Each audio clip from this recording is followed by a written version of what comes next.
That's a really good question. And to be honest with you, my team at the time we were looking at this asked me that same question. Why do we want to do this? And really what it came down to was we spent a lot of time working with our local business community who are constantly going through a change dynamic. How can I improve? How can I expand my market share? And so I looked at my team one morning at a staff meeting and I said, we preach that message to the business community that we support and help every day. And the best thing we can do right now is to set that same example of continuous improvement. And so we started that journey, and what we did is we realized that the way we defined our work at that particular time as being really good and best and was really a process of continued growth and improvement. And so we wanted to get on board with that journey, and we needed a benchmark to help us understand where we were. We thought we were doing a great job, and the organization had been around for a long time, started in 1989. I came on board in 2008 and inherited this whole great team of really hardworking people and wanted to achieve more, but we needed something to benchmark against. And so we started this journey. We actually started talking about being accredited for a number of years before we took the leap and finally said, okay, let's do this. We got board buy-in in that process, both financially and otherwise. And my board, I have 33 board members, asked me the same question. Why are we doing this, Steve?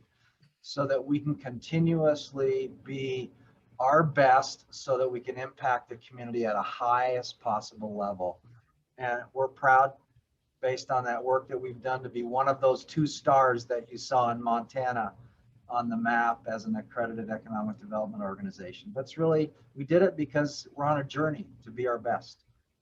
Noted earlier, I have 33 board members. Actually, we have a public-private partnership. So I have some very conservative board members, and I'm harkening back a number of years ago. I think one of my board members likely said, are we paying all this money so that you can just put a logo on your PowerPoint slides? Or what does this really mean, Steve? And but I think as we kind of walk through that, people understood that if we want to make an impact in our community, we need to know what we're doing and put credibility behind the work that we're doing.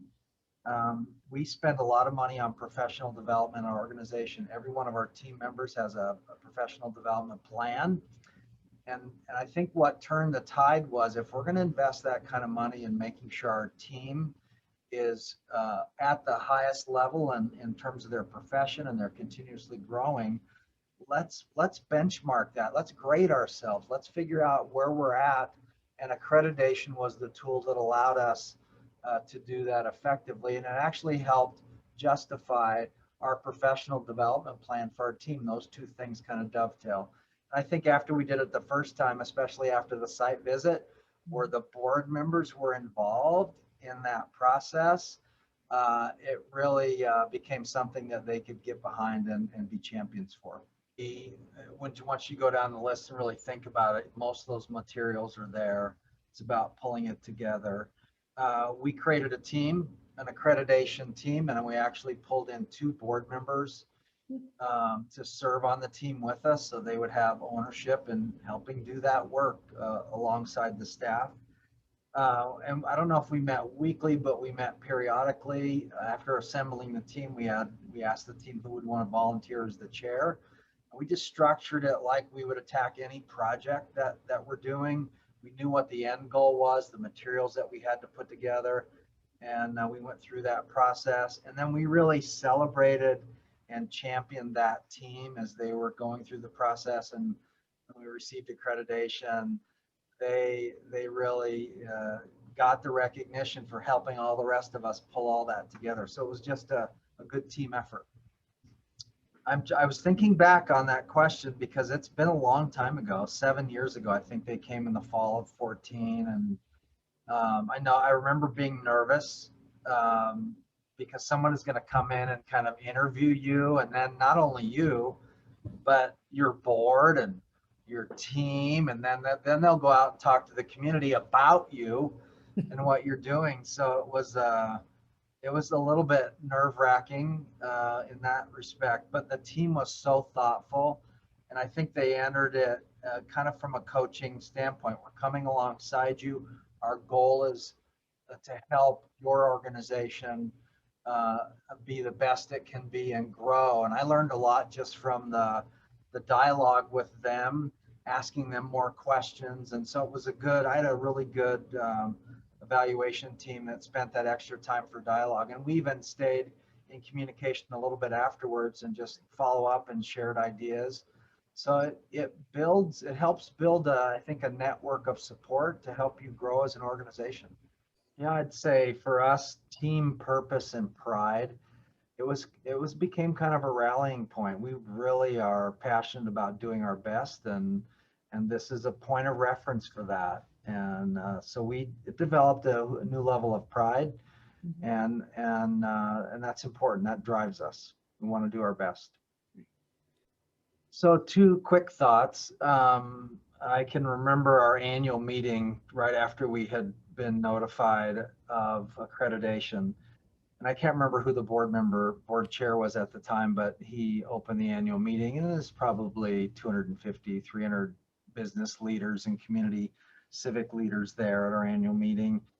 And the board member was so proud to be able to make that initial announcement. Ladies and gentlemen, I'd like to introduce you to an accredited economic development organization. So it was just that point of crescendo there that really made a difference. And we do annual meetings every year, as you all do, obviously. And that is something we talk about at every annual meeting. A more practical side, because we're a public-private partnership organization, I go every year along with my team, and we go to our county commissioners and we tell them what we've been doing and what we plan to do for the coming year, and they set our mill levy that helps us generate some of our dollars. So I remember that first year, and frankly, every year we talk to them about our growth and development as professionals, and that we remain nationally accredited in the work that we do, and that we're only one of two in the state of Montana, and we're proud to be performing at the highest level. So it has that, the elected officials who are helping fund what we do know that we're serious about the work that we're doing. I can remember being on the other end of a webinar like this, where I was learning about this process and kind of gleaning. And so my advice back to those listening today is back to the very first question, be 100% clear on why. And then engage your team in thinking out loud about what will it mean to me personally and their professional development, and what does it mean to the organization. Because if you're really clear on the why, and they understand what it means to them, and because of what it means to the organization and how they'll benefit from it, then I think all the work that follows has a point of rally behind it. This is why we're doing it. This is what it means to me and what it means to us. So I would start there. One of the questions is the length of time for the process. How long did y'all find that it took you once, well, we've talked about assembling and submitting and all that, but when you really just got into it, you submitted that, okay, here we're good to go. I think the 3 or 4 months sounds about, once we made that initial decision and we assembled what we knew we had going in, and then the work beyond that. So probably a 3-month period. Mm-hmm. Let's see. It says, in general, how many attempts does it take to get certified, or do most get certified on the first try? I'll take that one. It's because it is a process. Once you apply for it, the review team and Dana, we work with you to get everything in and get it done. So it's not like taking the exam where if you fail, then you've got to go back and do it again. We work with you until you've got everything in place and you get it done. So I hope that helps with that question. So what were some of the biggest challenges in completing the process? Agree with Angie. This is work over and above, and yet so you have to do everything that you're called to do, and so it's just staying disciplined. We had a committee process and a chair, and we would schedule routine meetings and we'd stay on track. And then we made assignments on a chart. We put a name next to them, and it helped keep us all accountable, including me, and I need that sometimes. Mhm.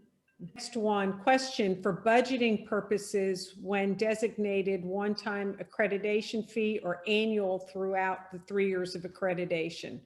Oh, it is a fee to become accredited, and then 3 years later, there's a fee to to do it again.